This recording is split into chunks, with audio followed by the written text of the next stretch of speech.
सम्मानित राष्ट्रवादी साथियों, सादर अभिवादन। जय मातृभूमि। मैं श्रीनिवास राष्ट्रवादी, संस्थापक भारत रक्षा दल ट्रस्ट, आज देश और समाज के एक विशेष मुद्दे के ऊपर आप सबसे चर्चा के लिए रूबरू हो रहा हूं। सम्मानित साथियों, आज लोकसभा में अपने देश के लौह पुरुष गृह मंत्री श्री अमित शाह जी ने लोकसभा का 130वां संशोधन विधेयक पेश किया। इस विधेयक में जो प्रस्ताव है उसके अनुसार अब कोई भी संवैधानिक पद पर बैठा हुआ व्यक्ति, यहाँ तक कि स्वयं प्रधानमंत्री भी इस कानून के दायरे में प्रधानमंत्री को भी लाया जाना है, लाया जाएगा या लाया जा रहा है।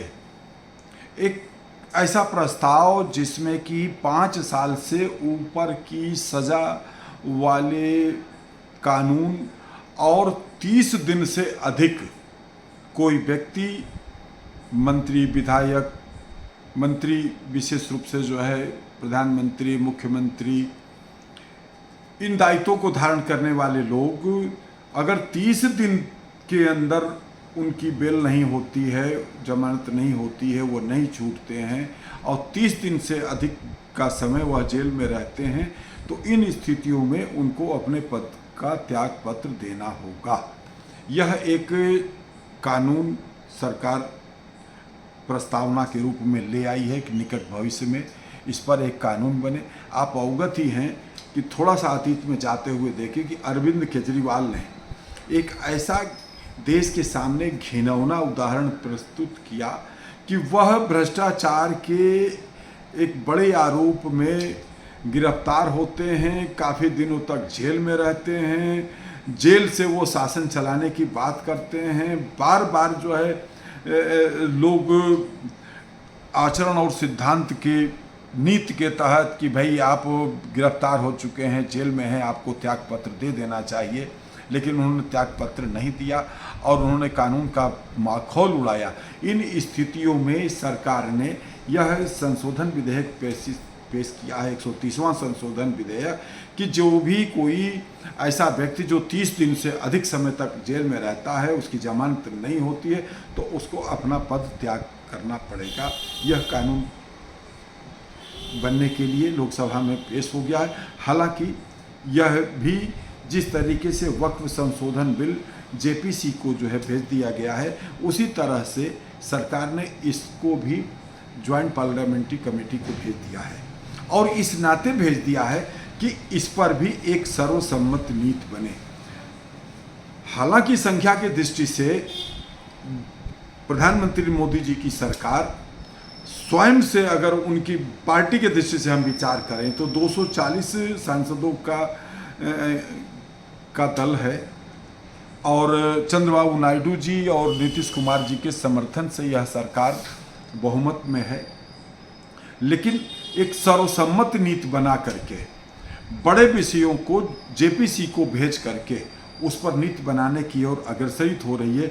और कहीं न कहीं आप यह देख सकते हैं कि हमारे प्रधानमंत्री जी बहुत दूरदर्शी सोच के साथ, बड़ी सोच के साथ जो है, कम संख्या बल के आधार होते हुए भी वह बड़े काम करने की ओर अग्रसरित हो रहे हैं, जिसमें महिला संशोधन बिल भी है, सीए वाला भी मुद्दा इसमें जो है जुड़ा हुआ है और भी इस तरीके से कई एक मुद्दे हैं जिस पर कि सरकार बहुत तेज़ी से आगे बढ़ रही है। जिसे एक देश एक कानून का भी मुद्दा है, वह भी मुद्दा इसी 5 साल के अंदर तय होने की उम्मीद है। तो बड़े मुद्दों के ऊपर कम संख्या के बावजूद भी सरकार तेजी से आगे बढ़ रही है और यह किसी न किसी तरह से जनमानस में अपने कृतित्व और को स्थापित करने की कोशिश कर रही है कि भले हमारी संख्या कम है, लेकिन राष्ट्र हित में सरकार बड़े मुद्दों के ऊपर काम करेगी, चाहे इन मुद्दों के ऊपर कोई भी किसी भी रूप में हमें जनादेश प्राप्त हुआ हो, हम उससे पीछे नहीं हटेंगे।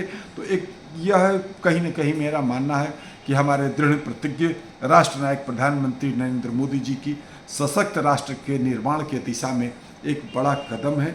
और मैं फिर से इस वक्तव्य के माध्यम से आप तमाम राष्ट्रवादी साथियों से अनुरोध करना चाहता हूं कि जिस तरीके से सन 2047 तक विकसित भारत का स्क्रिप्ट प्रधानमंत्री नरेंद्र मोदी जी लेकर के आ रहे हैं, जिसमें समता और समानता का सिद्धांत हो, एक सख्त कानून का सिद्धांत हो, भ्रष्टाचारी कोई बचने न पाए, भ्रष्टाचार कोई करने न पाए, इस प्रकार के तमाम कुछ के मुद्दों की तरफ तेजी से आगे बढ़ रहे हैं। निकट भविष्य में आप यह नोट कर लीजिए कि आने वाले समय में कागजी करेंसी भी खत्म करने की सरकार की अपनी योजना है। A to Z आप अगर होटल पर चाय भी पिएंगे तो चाय का पैसा आप नगद रूप में न दे करके थ्रू मोबाइल आप पेमेंट करेंगे। यह सब भविष्य की एक बड़ी योजना है। इस तरीके से सरकार भ्रष्टाचार को शून्य करने की दिशा में भी आगे बढ़ रही है। तमाम बड़े मुद्दों पर सशक्त राष्ट्र के निर्माण की दिशा में हमारे प्रधानमंत्री नरेंद्र मोदी जी अग्रसरित हैं। आइए हम आप सभी राष्ट्रवादी अपने प्रधानमंत्री के सपनों का भारत निर्माण में उनका साथ दें। धन्यवाद। जय मातृभूमि, जय भारत।